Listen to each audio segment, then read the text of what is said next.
सारे प्रसाद पे टीका लगाया जाता है।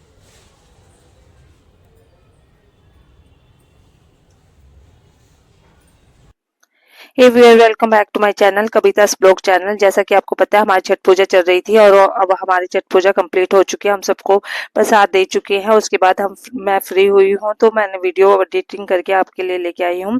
ये हमारी छठ पूजा का सेकंड डे है। लोहंडा लोहंडा कहते हैं और इसमें खरना का प्रसाद बनाया जाता है। ये प्रसाद व्रत रख के बनाया जाता है। जो भी इस प्रसाद को बनाता है उसे व्रत रखना पड़ता है। तो मैंने तो व्रत नहीं किया था क्योंकि मेरी छोटी डॉटर है तो मुझे तंग करती है, तो उसके लिए व्रत मेरी जेठानियों ने किया था। तो जैसा कि मैंने शॉर्ट में बता रखा है, ये खन्ना खन्ना का प्रसाद है। ये दाल है चने की और चावल है। तो ये स्टार्टिंग से मेरी सासू माँ ने यही प्रसाद लगा रखा था, इसीलिए हमने चेंज नहीं करा। वैसे खन्ना के प्रसाद में होता है खीर, गुड़ की खीर होती है और रोटी होती है, पिट्ठा होता है। तो हमने तो दाल चावल स्टार्टिंग से मेरी सासू माँ ने लगा रखा था, तो वही हमारा चल रहा है क्योंकि वही छठ पूजा मेरी जेठानी को मेरी सासू माँ ने दिया था, तो वही चल रहा है। इसीलिए कुछ भी चेंज नहीं कर सकते। जब भी कोई अगर हम छठ व्रत ऐसा है कि इसमें अगर चेंज करते हैं तो कुछ ना कुछ प्रॉब्लम होती है, इसीलिए हम चेंज नहीं करते। तो ये परिया सजाया जा रहा है, इसे परिया कहते हैं। रात को खरना करते हैं, इसी से ये पूजा की जाती है आगे दिया जलाकर। तो चार परिया बोलोगे किस लिए, तो दो मेरी ननद का है, ननद यहीं पे आके इकट्ठे ही करती है छठ पूजा। अब वहां पे अकेले पड़ जाते हैं इसीलिए यहीं पे आ जाती है। तो दो परिया मेरी ननद का है, दो जेठानी का है। तो ये छोटी जेठानी है, ये परिया सजा रही है। ये कच्चा दूध इसमें डाला जा रहा है। देखो इसमें दाल चावल रोटी और पिट्ठा है और केला है और कच्चा दूध ऊपर से डाला जा रहा है। ये कच्चा दूध स्पेशल मंगाया, गाय का कच्चा दूध है, ये स्पेशल पूजा के लिए मंगाया जाता है। तो ये परिया रेडी हो चुका है। तो दो थाली भी रेडी किया गया है क्योंकि दो थाली में ननद और जेठानी दोनों अपना व्रत खोलेंगी और उसके बाद ही सारे प्रसाद खा पाएंगे। उससे पहले ना जब हम चावल धोते हैं उस पानी को भी नहीं फेंका जाता है। इस व्रत का इतना महत्व है। सारा कुछ बहुत ही केयरफुल करना पड़ता है क्योंकि अगर हम केयरफुल नहीं करेंगे तो उसका परिणाम तो हमें पता ही है। छठ को बहुत ही महत्व दिया गया है।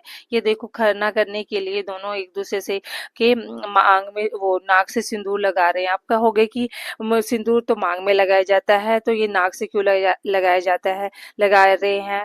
क्योंकि छठ में ना सारे के सारे नाक से लगाते हैं सिंदूर। कहा जाता है कि सिंदूर की रेखा जितनी लंबी होती है उतना ही लंबा पति का उम्र होता है ना। खूबसूरत, बहुत ही खूबसूरत है। तो अब ये दोनों रेडी हो चुके हैं, तो ये पूजा करेंगे, उसके बाद प्रसाद ग्रहण करेंगे। तो पूजा की वीडियो तो मैं दिखा सकती हूँ लेकिन प्रसाद ग्रहण करते हुए उसकी वीडियो नहीं बना पाऊंगी क्योंकि कहते हैं ना कि जब प्रसाद ग्रहण करती है जो परवैती होती है, अगर वो प्रसाद ग्रहण करती है तो कोई भी आवाज नहीं आनी चाहिए। अगर कोई किसी तरह से आवाज आती है तो अगर उसने एक और भी मुंह में डाला है ना और आवाज आ गई तो उसे प्रसाद को वहीं पे छोड़ना पड़ता है। इसलिए ना वीडियो ना आवाज कुछ भी नहीं उस टाइम कर सकते हैं। तो ये इन्होंने पूजा कर लिया। तो पूजा करने के बाद ये अंदर अब प्रसाद ग्रहण करने गए थे, उसके बाद की वीडियो है। मेरी बेटी आशीर्वाद ले रही है, हुमार डाल रही है। दुनिया हमें, मैं इसी बात पे एक शेर आप सबको बताना चाहूंगी कि दुनिया हमें सिखाती है कि जिसका उदय हुआ है उसका अंत होना तय है, लेकिन छठ पूजा हमें बताता है कि जिसका अस्त हुआ है उसका उदय होना तय है। क्योंकि देखो हमें इवनिंग की पूजा करते हैं जब सूर्य अस्त होता है, फिर हम मॉर्निंग की पूजा करते हैं जब सूर्य उदय होता है। तो इस छठ पूजा हमें यही सिखाता है ना कि अगर अस्त हुआ है तो उदय होना निश्चित है।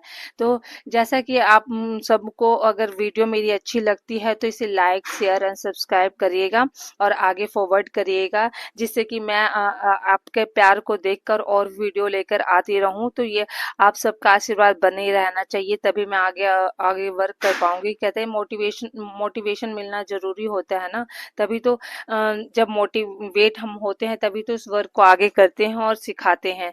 तो ये मेरी बेटी सबसे ब्लेसिंग लेते हुए पूजा में, उसके बाद दोनों से ब्लेसिंग लेते हुए सबने ऐसे ही किया। सबने पहले हाथ जोड़े, फिर ब्लेसिंग लिया, फिर प्रसाद ग्रहण किया। तो लोहंडा की वीडियो यहीं तक की थी।